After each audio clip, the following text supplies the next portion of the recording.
What happens when a man is judged not by the content of his character, but by the color of his skin and the casual simplicity of his clothes.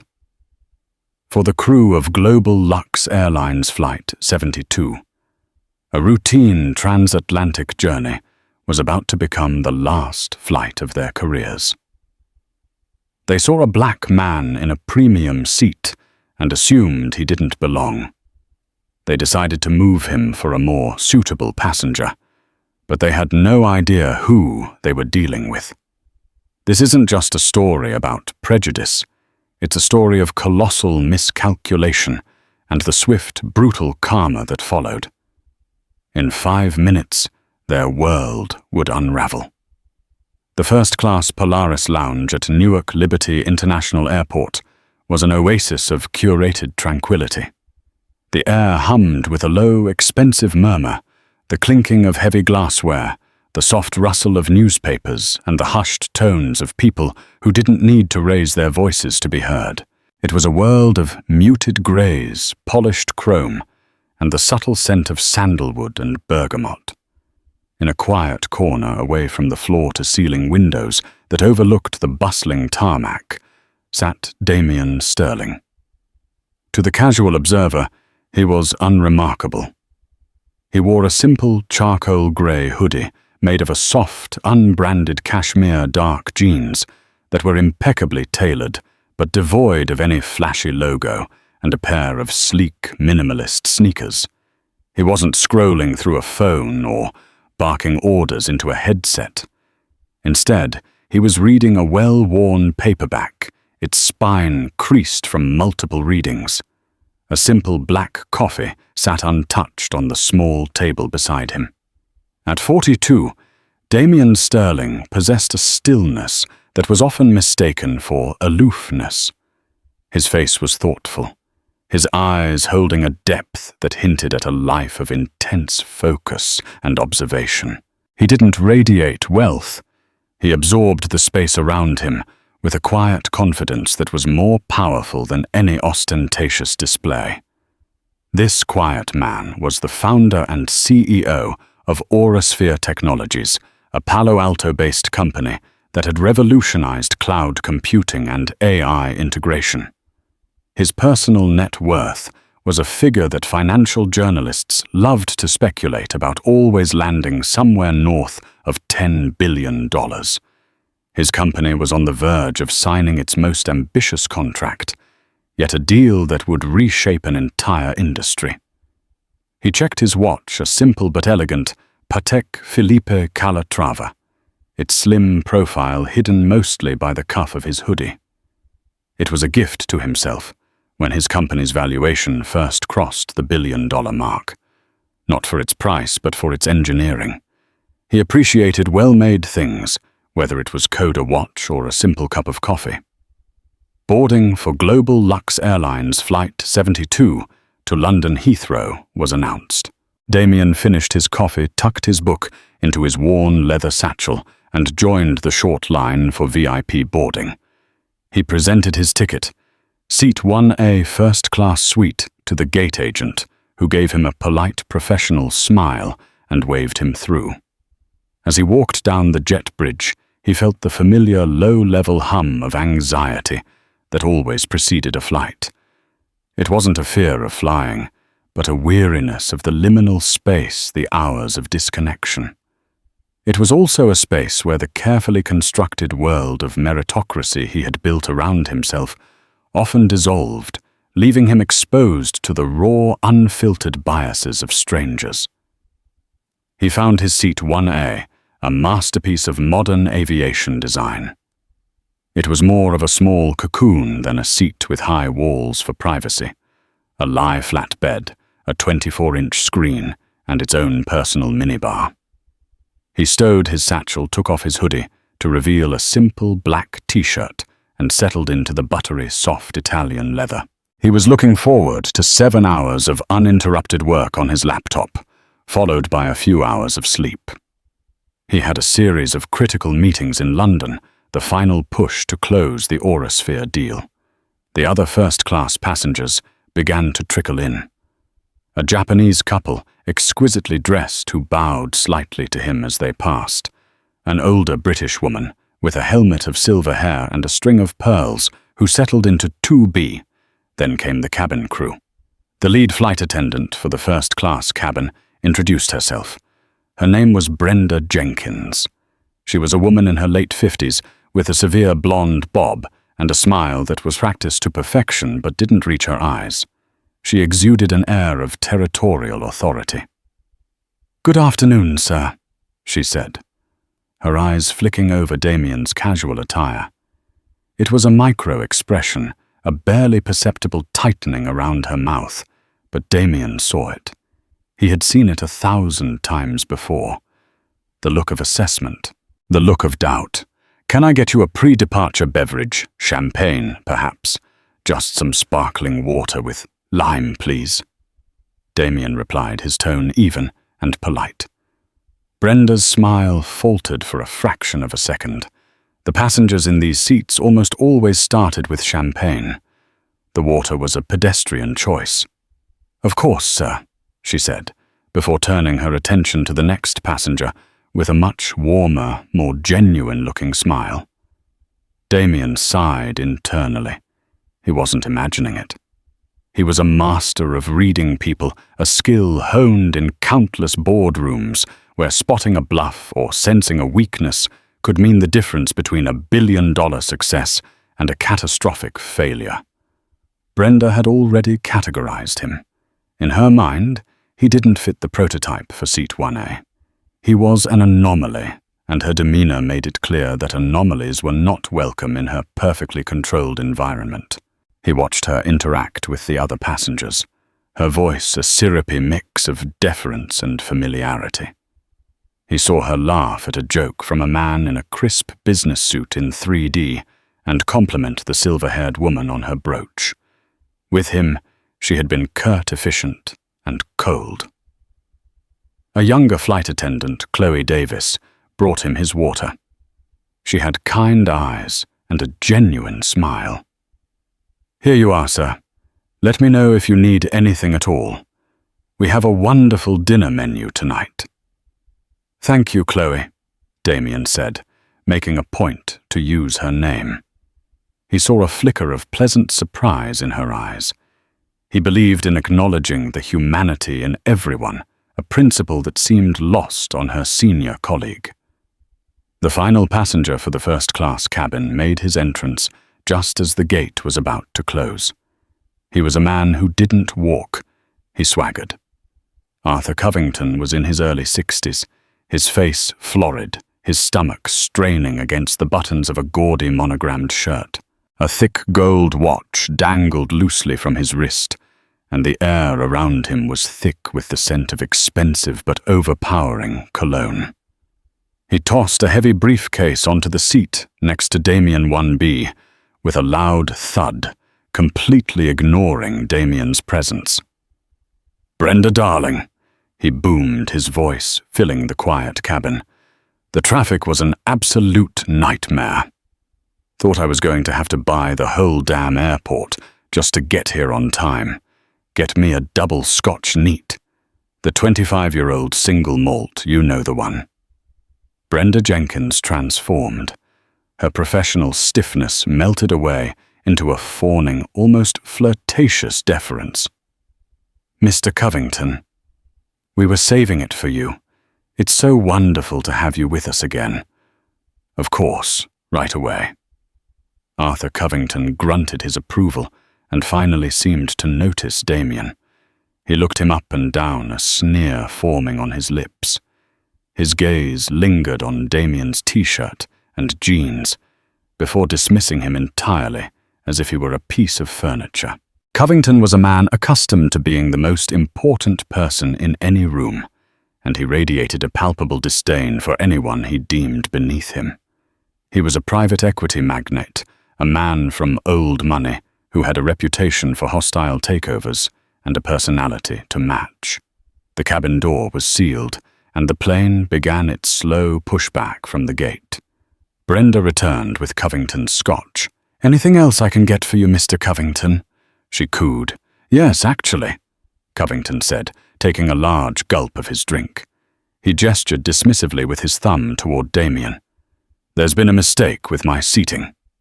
Brenda's professional smile snapped back into place, but this time it was aimed at Damian, and it was sharp as a shard of glass. "A mistake, Mr. Covington. My corporate travel department always books me in 1A. It's my preferred seat, more privacy away from the galley," Covington stated, not looking at Damian but speaking about him as if he weren't there. "I don't know how this gentleman ended up in my seat, but it needs to be rectified." The arrogance was breathtaking.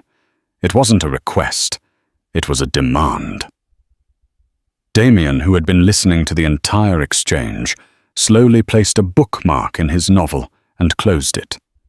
He turned his head and looked directly at Brenda. "There must be a misunderstanding," he said, his voice calm and low. "My ticket is for seat 1A. Brenda avoided his gaze and focused on Covington. "I'm sure we can sort this out, Mr. Covington. Let me just see your boarding pass." Covington waved a hand. "It's on my phone somewhere. Can't be bothered. Just look at the manifest. Covington, 1A. Always." Brenda turned to Damian, her expression now one of strained patience, as if dealing with a recalcitrant child. "So Mr. Covington is one of our most valued executive platinum members. He flies this route twice a month. There's likely been a system glitch that assigned you his seat." "A glitch?" Damian repeated, raising an eyebrow. "I booked this ticket 6 weeks ago. I selected the seat myself. I can assure you there is no glitch. This is my assigned seat." The quiet cabin was now electric with tension.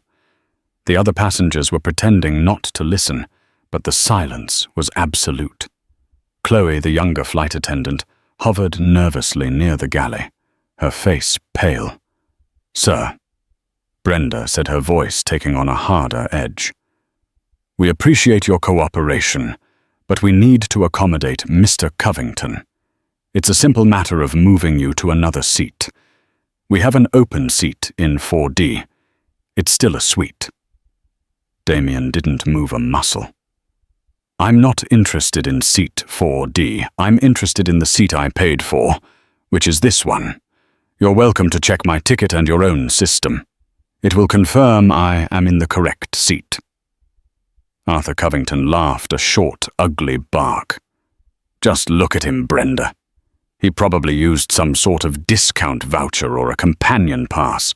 These airlines, they give these seats away to anyone these days to make the cabin look full." He finally deigned to look at Damian. "Listen, son, I don't want to make a scene. Just take the other seat, and I'll even buy you a drink." The condescension, the use of the word son, dripped with racial undertones that were impossible to miss. Damian felt a familiar cold anger begin to rise, but he mastered it, keeping his voice steady. "My name is Damien Sterling, and I'm not moving," he said with finality. "If you believe there is an error with your ticket, Mr. Covington, that is a matter for you and the airline to resolve. It doesn't involve me." Brenda Jenkins' face flushed with anger. Her authority had been challenged. Her most important passenger had been denied. In her mind, the situation was simple. The established, wealthy white man was in the right, and the quiet black man in the hoodie was in the wrong. Her own biases were now in complete control of her actions.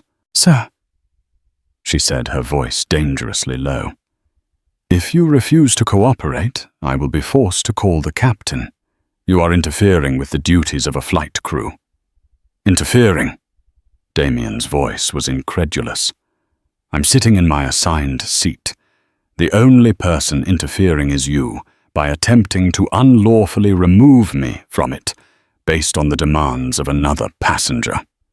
Please feel free to call the captain. I'd welcome a conversation with him." He leaned back, picked up his book, and reopened it, a clear signal that for him, the discussion was over. His calm defiance was more infuriating to Brenda and Covington than any outburst could have been. It was the calm of a man who knew he was right and had the power to prove it. But they couldn't see that. All they saw was insolence. "That's it," Brenda snapped. She turned on her heel and marched toward the cockpit. "I'll be right back." Covington smirked, settling into seat 1B, as if he had already won. "Should have just moved when you had the chance, kid. Some people have to learn things the hard way." Damian didn't look up from his book. He simply turned a page. The storm was about to break. The few minutes Brenda was gone felt like an eternity. The hum of the engines was the only sound in the tense cabin. Chloe, the junior flight attendant, approached Damian's seat tentatively, her hands clasped in front of her. "Mr. Sterling," she whispered, her voice trembling slightly. "I am so sorry about this. I checked the manifest myself. You are absolutely in the correct seat. Mr. Covington is ticketed for 1B. Brenda, she gets a certain way with our platinum members." Damian finally looked up from his book, his expression softening as he looked at the young woman's genuinely distressed face. "It's not your fault, Chloe. Thank you for checking." "Is there anything I can do?" she asked, desperate to help. "You've already done it," he said kindly. "You've treated me with respect. That's more than I can say for your colleague." Chloe nodded, looking relieved but still anxious, and retreated to the galley, just as Brenda returned a grimly triumphant look on her face. Behind her was Captain Robert Miller, a veteran pilot with salt and pepper hair and a stern, authoritative presence. "Sir," Captain Miller began addressing Damian. His tone was weary, as if he'd been pulled away from his pre-flight checks for a matter far beneath his pay grade. "My lead flight attendant tells me you are refusing to move seats." "Captain," Damian said, closing his book again and giving the man his full attention. "Your flight attendant told you incorrectly. She informed me that I had to move seats to accommodate another passenger's preference. I have refused, as this is the seat assigned to me on my ticket, which I paid for." Captain Miller glanced at Covington, who gave him a "can you believe this guy" shrug. He then looked back at Damian, his eyes scanning his casual attire. The same flicker of judgment Damian had seen in Brenda appeared in the captain's eyes. "Sir, we're on a tight schedule. We need to resolve this now." The captain said, his patience clearly thin. "Brenda is my most experienced attendant. If she says there's a seating conflict, I trust her judgment. Mr. Covington is a frequent and highly valued customer. To de-escalate the situation, I am asking you to please move to seat 4D. It was no longer a request from a flight attendant. It was a directive from the captain. Damian held the captain's gaze. "Captain, with all due respect, your trust in your flight attendant's judgment appears to be misplaced.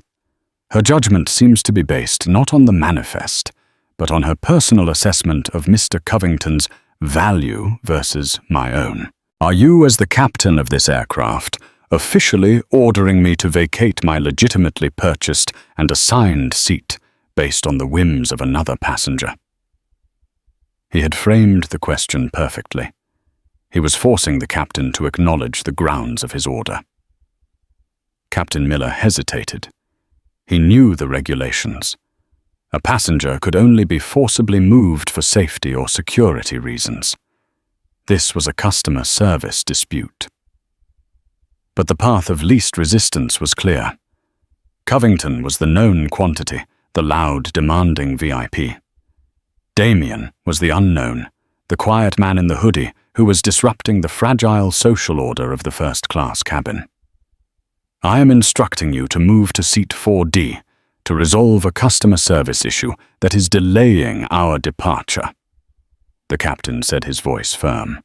"If you continue to refuse, I will consider you a non-compliant passenger, and we will have to return to the gate and have you removed from the flight." The threat hung in the air, heavy and ugly. Being removed from the flight was airline code for being escorted off by security, a humiliating and public spectacle. Damian looked around the cabin.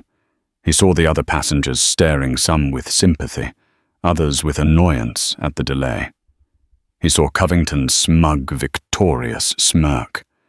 He saw Brenda's cold satisfaction. He saw Chloe's look of utter dismay. He could fight it. He could refuse, force them to return to the gate and bring in the Port Authority police. It would create a massive scene. It would be his word against theirs. He would likely win in the end, but he would miss his flight.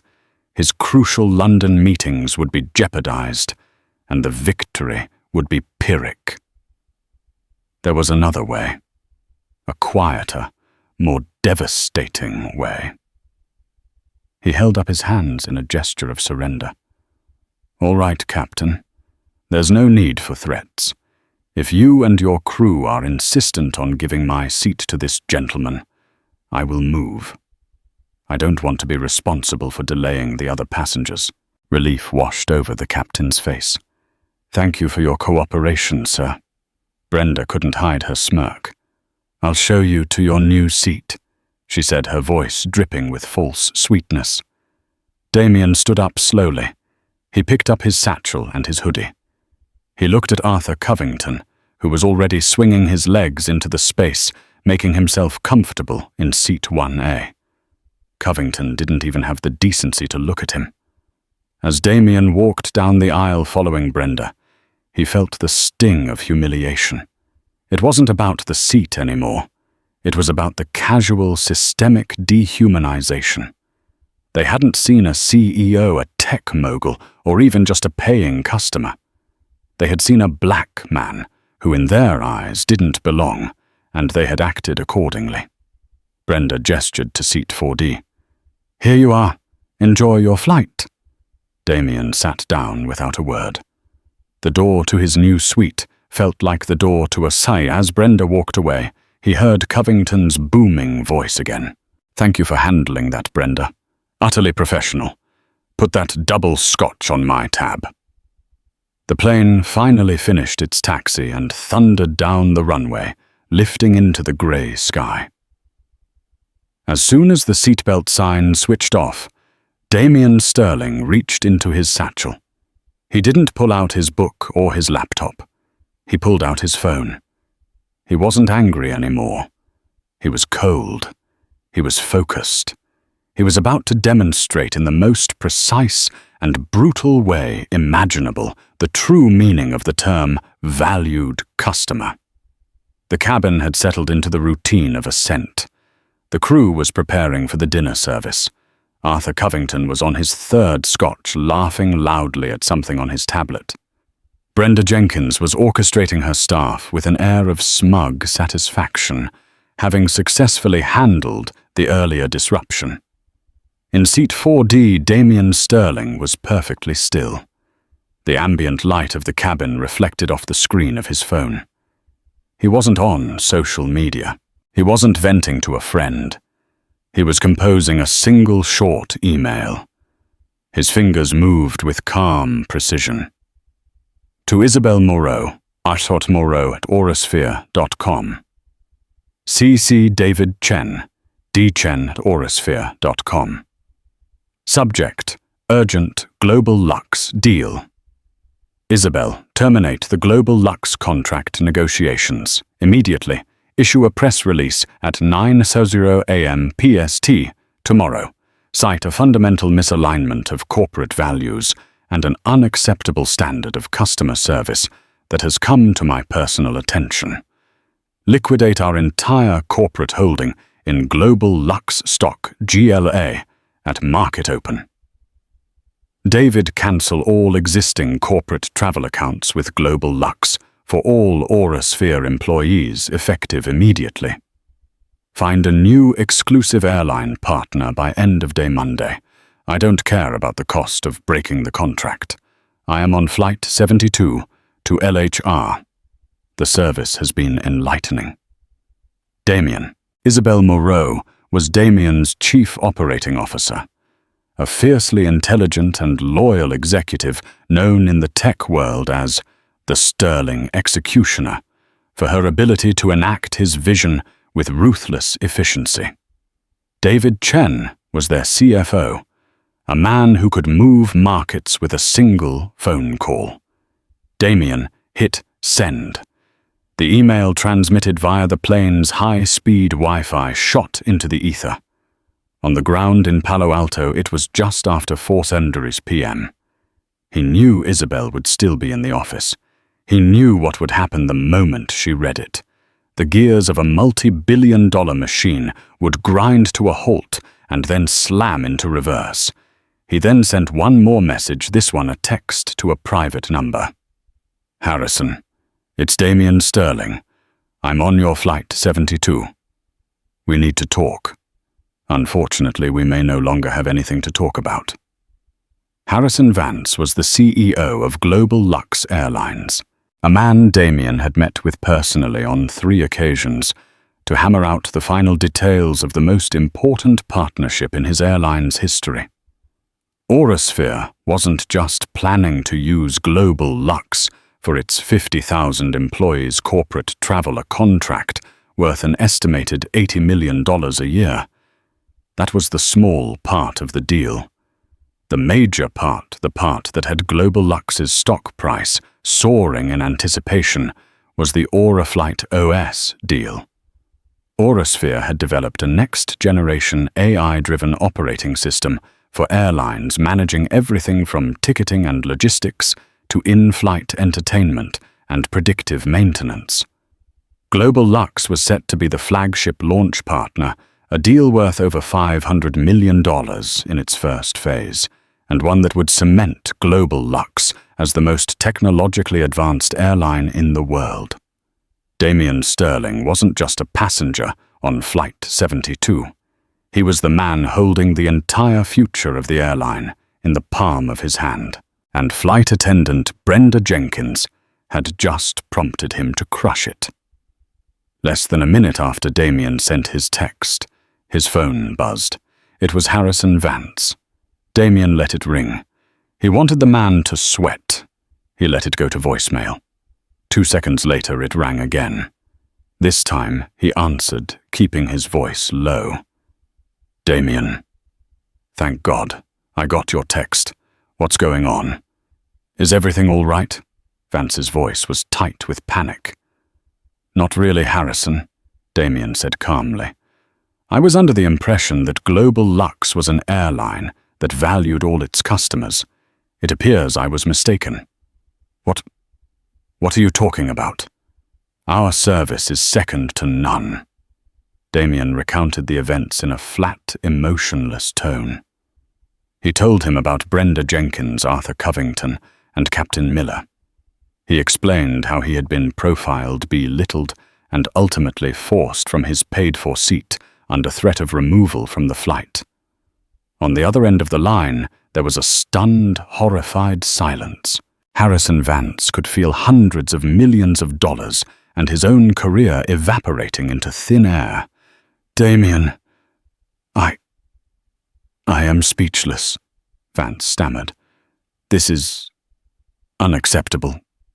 It's appalling. I cannot apologize enough. Your apology is noted, Harrison, Damian said, his voice like ice. But the actions of your crew have spoken far louder. They have provided me with a crystal-clear insight into the culture at Global Lux. It's not a culture I'm willing to align my company with. As of about 3 minutes ago, my COO has been instructed to terminate our partnership negotiations. No, Damian, please, Vance's voice was now pleading. Don't do this. It was the actions of a few rogue employees. It's not our culture. We can fix this. I'll fire them. I'll fire the whole crew right now. I'll have them meet the plane and hand them their walking papers on the tarmac. That's a start, Damian said coldly. But it's not enough. The issue isn't just one flight attendant. It's the captain who backed her up without question. It's a system that allows an employee to make a judgment call based on prejudice and be supported by her superior. This rot goes deeper than one crew. Whatever it takes, Damian. We will fix it. A public apology, a complete overhaul of our training, a donation to a charity of your choice. Name it. Just don't kill the deal. You know what this means for us. Damian was silent for a moment. He looked out the window at the clouds below. He wasn't a vindictive man by nature, but he was a man who believed in consequences. Hard, unequivocal consequences. Here's what's going to happen, Harrison. Damian said, his voice leaving no room for negotiation. The plane is going to turn around. Turn around, Vance sputtered. We're an hour out over the Atlantic. I don't care if you're over the moon. You will instruct your pilot to turn this plane around and return to Newark. When we land, I want you there. I want the entire flight crew who were involved in this incident escorted off the plane and terminated in front of me. And then, maybe, we can begin a new conversation about what it would take to salvage any kind of relationship. But the other passengers, the cost, the logistics, that sounds like a problem for a CEO to solve. Damian said, You have 5 minutes to get your pilot on the satellite phone and give him his new flight plan. If I don't hear an announcement that we are returning to Newark in the next 5 minutes, you can consider our relationship permanently severed, and my CFO will enjoy shorting your stock into oblivion tomorrow morning.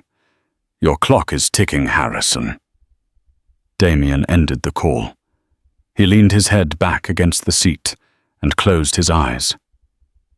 5 minutes. The entire fate of the crew and the multi-million-dollar future of Global Lux Airlines would be decided in the time it took to boil an egg. The atmosphere in the first-class cabin had returned to its state of placid luxury. Dinner service was about to commence. Brenda was directing Chloe to lay out the tablecloths, her earlier victory having cemented her authority. Arthur Covington was ordering another drink, basking in the comfort of seat 1A. Suddenly, a small chime echoed through the cabin, the kind that precedes an announcement from the flight deck. Captain Miller's voice came over the intercom, but the confident, authoritative tone was gone. It was replaced by a strained, tight voice that was clearly under immense stress. Ladies and gentlemen, this is Captain Miller speaking. I apologize for this interruption. Due to an unforeseen operational issue that requires our immediate attention on the ground, we are unable to continue our flight to London at this time. We will be turning the aircraft around and returning to Newark Liberty International Airport. We sincerely apologize for this extreme inconvenience. The cabin crew will be coming through the aisle to prepare the cabin for our return flight. We will provide more information once we have it. The announcement landed like a bomb. A collective gasp went through the cabin. Murmurs turned into loud, incredulous questions. Turning around. We're over the ocean. An operational issue. What does that mean? Arthur Covington was furious. Turn around. Unacceptable. I have a board meeting in London tomorrow. This is outrageous. He looked to Brenda for an explanation, but she looked as stunned as everyone else. Her face was a mask of confusion and dawning panic. An operational issue was code for something serious. Was it the engines? The landing gear? Chloe looked terrified, her eyes wide as she glanced towards Damian in seat 4D. He was the only person in the entire cabin who looked completely calm. He was sitting with his eyes closed, as if meditating. The contrast was unnerving. In the cockpit, Captain Miller had just finished the most humiliating call of his 30-year career. The voice of his CEO, Harrison Vance, had been apoplectic, a torrent of raw fury and panic. "You did what?" Vance had screamed over the sat phone. "You moved Damien Sterling, the CEO of Aurasphere, for Arthur Covington. Do you have any idea what you've just done, Robert?" I was de-escalating a situation," Miller had stammered, the blood draining from his face. "Brenda said—" "I don't give a damn what Brenda said," Vance yelled. "She just cost this company $500 million, and you backed her up. You threatened him. The man who was about to sign the biggest deal in this company's history. Now you listen to me, and you listen good. You will turn this plane around. You will tell the passengers it's an operational issue. You will not speak to anyone else about this. And when we land, you and that entire crew are to remain on the aircraft until I get it there. Do you understand me, Captain? Your career is hanging by a single solitary thread." The line had gone dead. Captain Miller was in a state of shock. Damien Sterling. The name echoed in his mind. He'd seen it in the financial news. Aurasphere. Of course. The quiet man in the hoodie. He hadn't seen a customer. He'd seen a stereotype. And he had bet his career on it. And lost. The lumbering aircraft began a long, slow bank, reversing its course over the dark Atlantic. The mood in the cabin soured completely. The luxury and privilege had evaporated, replaced by anger and confusion. Brenda Jenkins hurried up the aisle to Covington. "Mr. Covington, I'm so sorry. I have no idea what's happening. The captain hasn't told us anything." Covington was red-faced. "This is a disgrace. I'll have his pilot's license. I pay top dollar to fly this airline, and they're turning the plane around. Somebody's head is going to roll for this." Brenda nodded in fervent agreement, completely oblivious that the head on the chopping block was her own. She started walking back towards the galley, her mind racing through a list of possible mechanical failures. As she passed seat 4D, her eyes met Damien's. He had opened his, and he was watching her. There was no anger in his expression. There was no triumph. There was just a profound, unnerving stillness, a quiet pity. In that moment, a sliver of terrifying doubt entered Brenda's mind. The timing, the strange calm of the man they had moved. Could it be? No. It was impossible. It was a coincidence. It had to be. The return flight was a study in misery. The dinner service was cancelled. The passengers stewed in their seats. The flight crew, sensing a career-ending event on the horizon, but not understanding its source, moved like automatons, their faces pale and their professional smiles gone. An hour and a half later, the plane descended back through the clouds over New Jersey. Through the window, the lights of Newark glittered. For most passengers, it was an infuriating inconvenience. For the crew of Flight 72, it was a descent into professional oblivion. As the plane taxied towards a remote stand away from the main terminal, everyone knew this was not a normal situation. Red and blue flashing lights could be seen in the distance. An eerie silence fell over the cabin as the engine spooled down. This wasn't an operational issue. This was an execution. The seatbelt sign pinged off, but no one moved. The jet bridge didn't connect. Instead, a set of rolling stairs was pushed against the L1 door. The cabin remained sealed.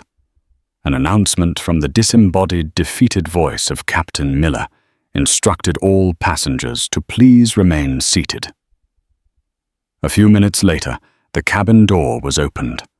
Standing at the bottom of the stairs, illuminated by the harsh airport lights, was a group of people in dark suits. At the front of the group was Harrison Vance, the CEO of Global Lux. his face a grim grey mask of fury. Beside him were two senior VPs, and what was clearly a team from human resources. Vance boarded the aircraft. He walked past the stunned faces of the economy and business class passengers, his eyes fixed on the first-class cabin. He ignored Arthur Covington, who started to bluster, "Harrison, what in God's name is going on here?"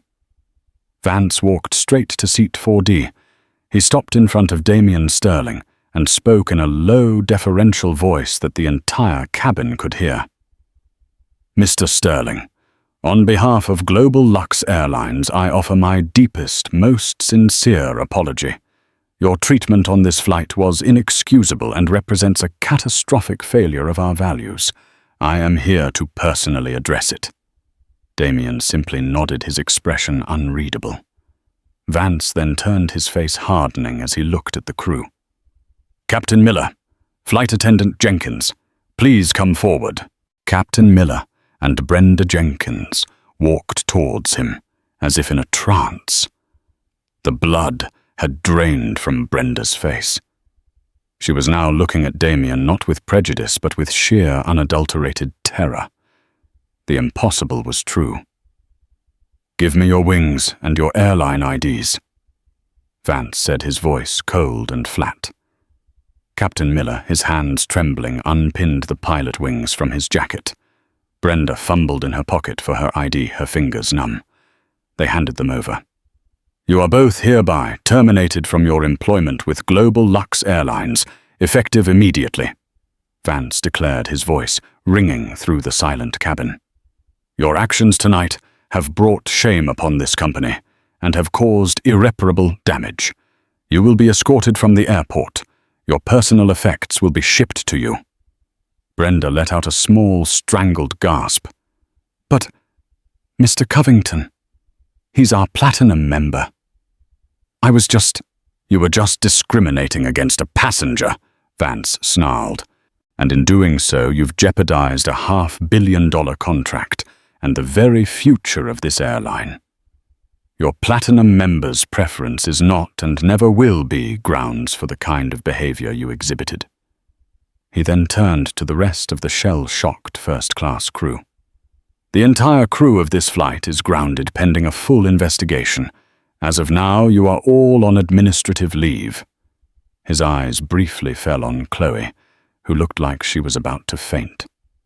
"The investigation will determine who, if anyone, is fit to wear this uniform again."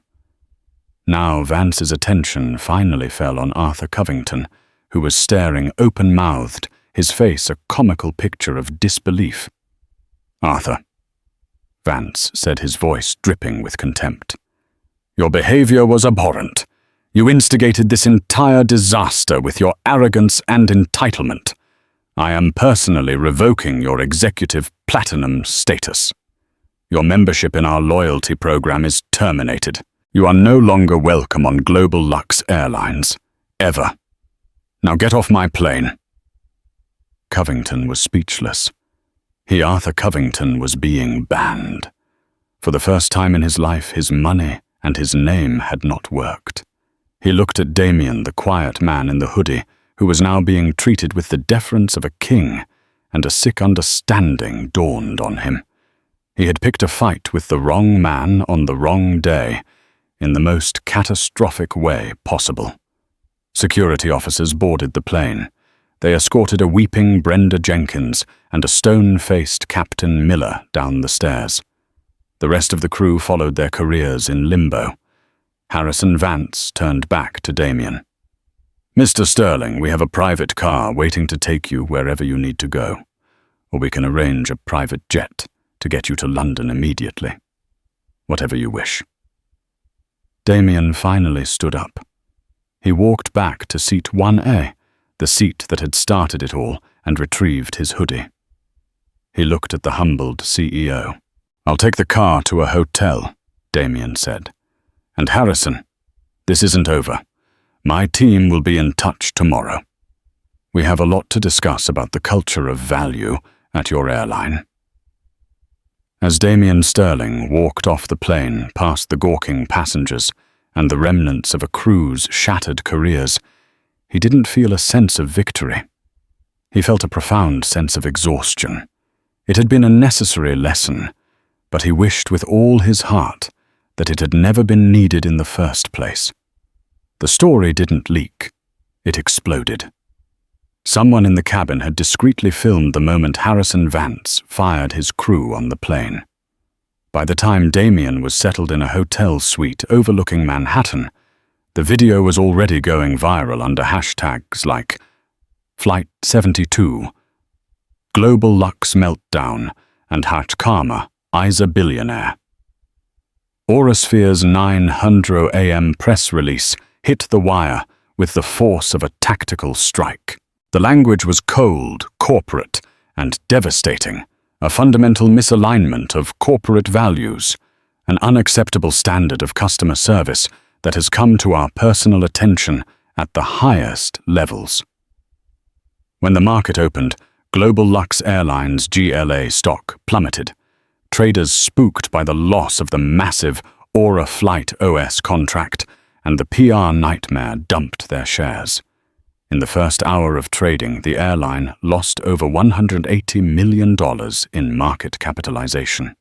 David Chen, Damian's CFO, had executed his sell order perfectly, avoiding the worst of the crash he had helped engineer.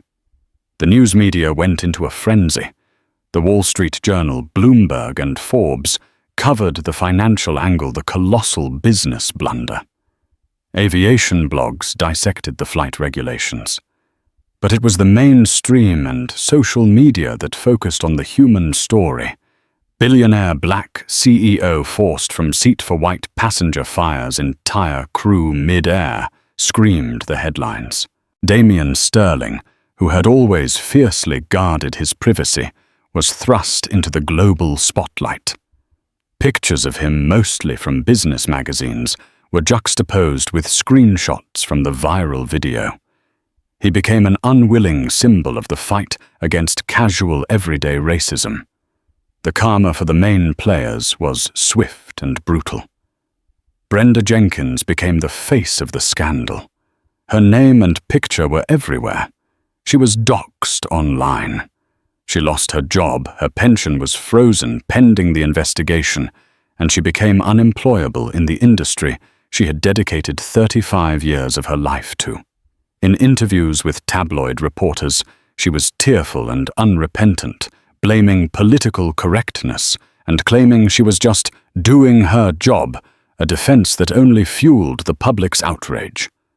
Captain Robert Miller vanished from public view, but his professional ruin was absolute.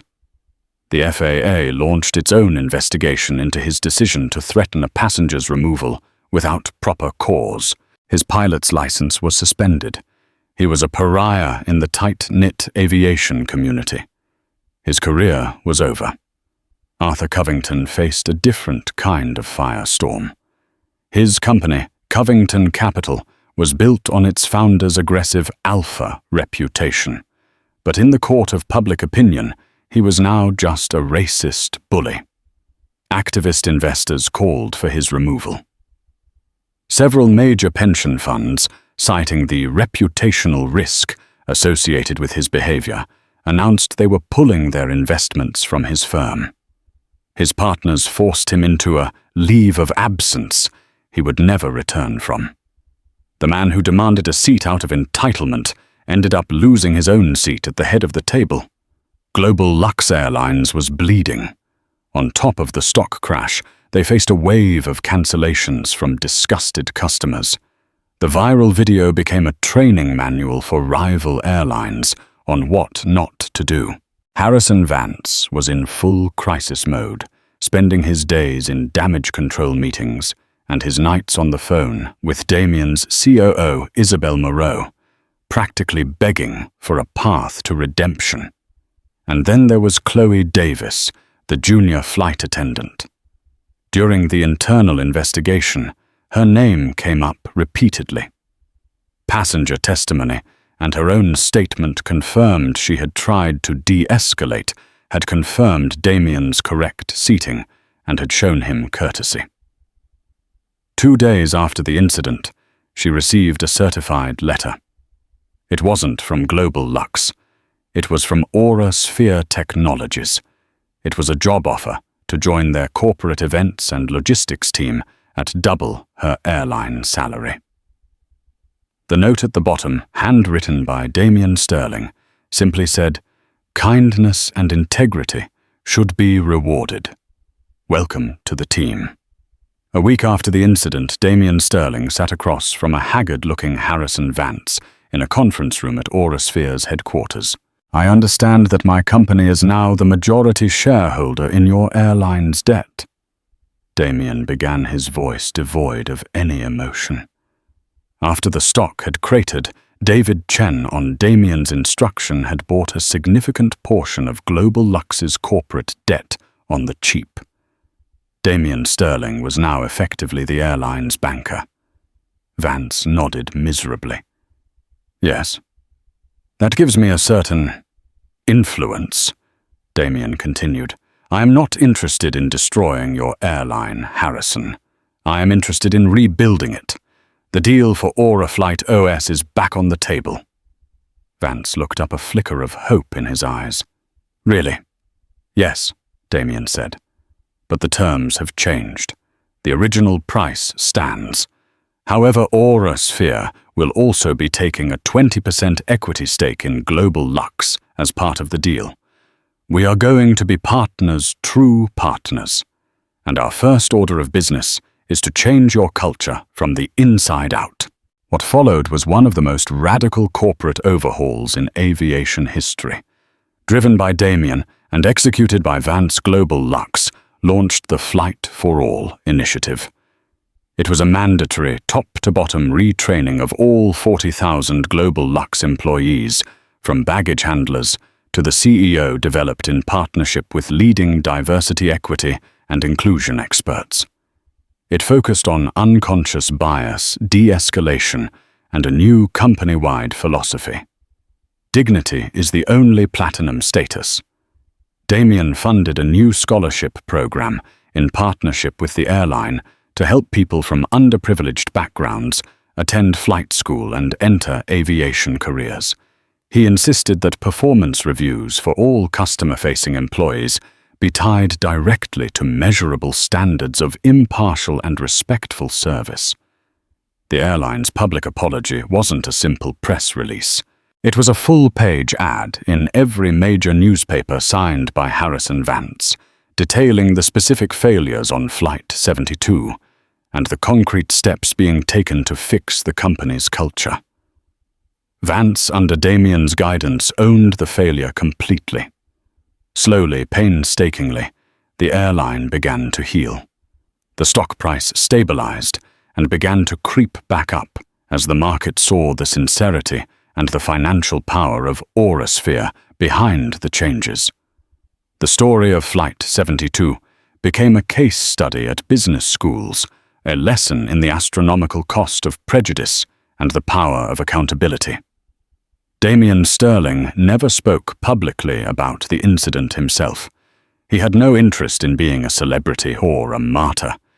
He was a builder. He had seen something broken, a company culture, an industry blind spot, and he had used his immense resources not just to punish the guilty, but to rebuild the system into something better, stronger, and more just. The karma wasn't just about the crew getting fired. It was about the entire entity being forced to confront its own reflection and fundamentally change for the better. The quiet man in the hoodie had done more than just get his seat back. He had bought the whole airline a conscience. This story serves as a powerful reminder that our actions, especially those driven by snap judgments and deep-seated prejudice, can have consequences that ripple far beyond our imagination. For the crew of Flight 72, a single act of discrimination didn't just end their careers. It set off a chain reaction that brought a corporate giant to its knees and forced it to be reborn. It demonstrates that true power isn't in loud demands or flashy displays of wealth, but in quiet confidence and the ability to enact swift, decisive change. Karma in this story wasn't just a punishment. It was a painful, expensive, and ultimately transformative lesson in human decency. If this story of karmic justice and accountability resonated with you, please show your support by hitting that like button, sharing this video with someone who needs to hear it, and subscribing to our channel for more real-life stories where actions have powerful, life-altering consequences. And don't forget to comment below with your thoughts on the incident.